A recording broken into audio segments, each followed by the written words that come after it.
Hello, আজ আমাদের ৭৮তম স্বাধীনতা দিবস।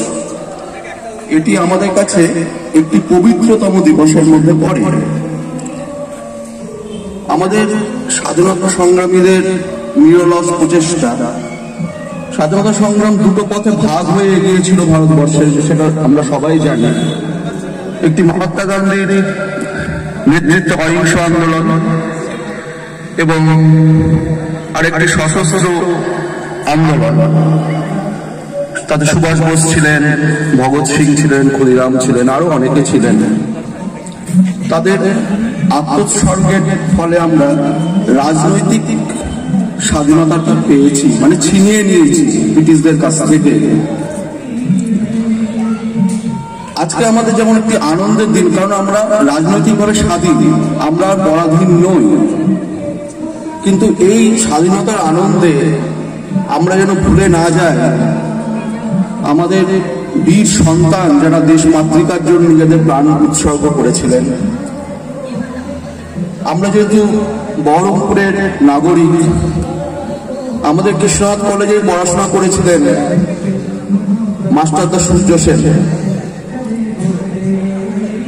তার ব্রিটিশরা তাকে অ্যারেস্ট করার পর তার প্রত্যেক কটা শরীরের যে সন্ধি জয়েন্ট অত্যাচার করে তাকে ভেঙে দিয়েছিল এবং তাতেই তার মৃত্যু হয়, মানে মৃত্যু হয়ে যেত আর কি। তারপরে তাকে ফাঁসিতে লটকানো হয়েছিল। এরকম ভগৎ সিং, শহীদ ক্ষুদিরাম, আমাদের অসংখ্য সশস্ত্র বিপ্লবী আন্দামানে গেলে দেখা যায় যাদের দ্বীপান্তরে পাঠানো হয়েছে। এবার স্বাধীনতা মানে তো ফ্রিডম, ফ্রিডমের আর একটা বাংলাও হয় মুক্তি। এই মুক্তি রাজনৈতিক মুক্তি, অর্থনৈতিক মুক্তি, আরেকটি মুক্তি রয়েছে যার পথ ভারতবর্ষই গোটা পৃথিবীকে দেখিয়েছে, সেটা হচ্ছে আধ্যাত্মিক মুক্তি। রাজনৈতিক মুক্তি বা অর্থনৈতিক মুক্তি না হলে আলটিমেট যে ব্যাপারটি আধ্যাত্মিক মুক্তি, সেখানে পৌঁছানো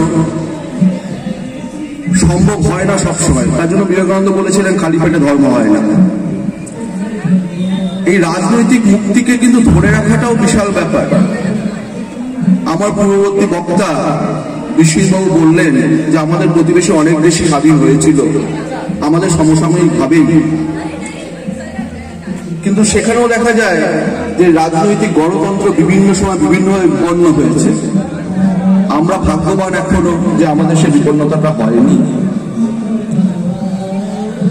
আমাদের ভারতবর্ষ শুধু একখণ্ড জমি নয়, একখণ্ড টুকরো নয়, জমি খণ্ড নয়। আমরা আমাদের দেশকে ভারত মাতা বলে সম্বোধন করি।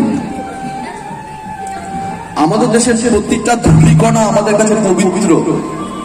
শিকাগো অ্যাড্রেসের পর বিবেকানন্দ যখন দেশে ফিরছেন, তখন তিনি ষষ্ঠাঙ্গে ভারত, যখন তিনি নামলেন দেশে এলেন, তখন তো জাহাজ ছিল, জাহাজে করে তখন তিনি প্রথম ভারতবর্ষের মাটিতে পা দেওয়ার সাথে সাথে ভারতের মৃত্তিকাকে প্রণাম করেছিলেন। আমাদের প্রত্যেক কটা ধূলিকণা আমাদের কাছে শঙ্করের মতো। এই যে পবিত্র ভারত ভূমিকে বাঁচিয়ে রাখলে তবে ভারতবর্ষ গোটা পৃথিবীকে দিশা দেখাতে পারবে, এবং যেটা অনেক বছর ধরে ভারতবর্ষ দেখিয়ে আসছে।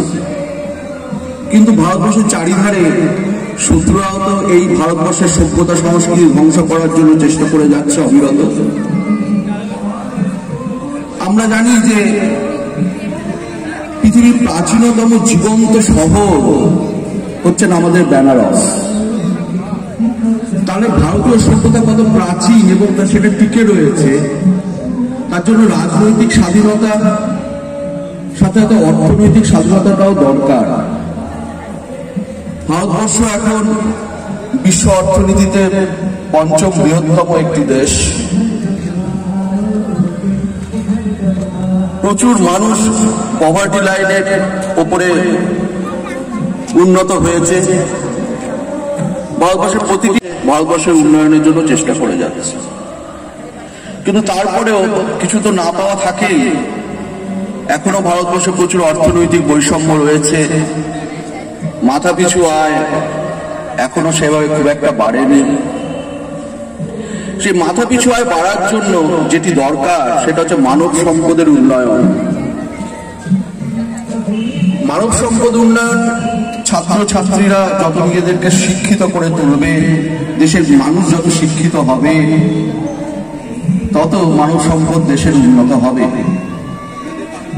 তাই আমার ছাত্রছাত্রীদের বলবো, তোমরা তোমাদের পড়াশোনার সাথে সাথে বিভিন্ন রকম জ্ঞান অন্বেষণ করো। তোমাদের মধ্য দিয়ে ভারতবর্ষ আগামী দিনে এগিয়ে যাবে। আর দেশকে ভালোবাসতে হবে আমাদের সবাইকে। আমরা ভারত মাতা বলি, আমাদের যে জন্মদাত্রী মা এবং ভারত মা সমতুল্য। এইভাবে যদি আমরা দেশকে ভালোবাসতে পারি, তবেই আমাদের দেশ আরো এগোবে। ভারত আবার জগৎ সভায় শ্রেষ্ঠ আহ্বান হবে।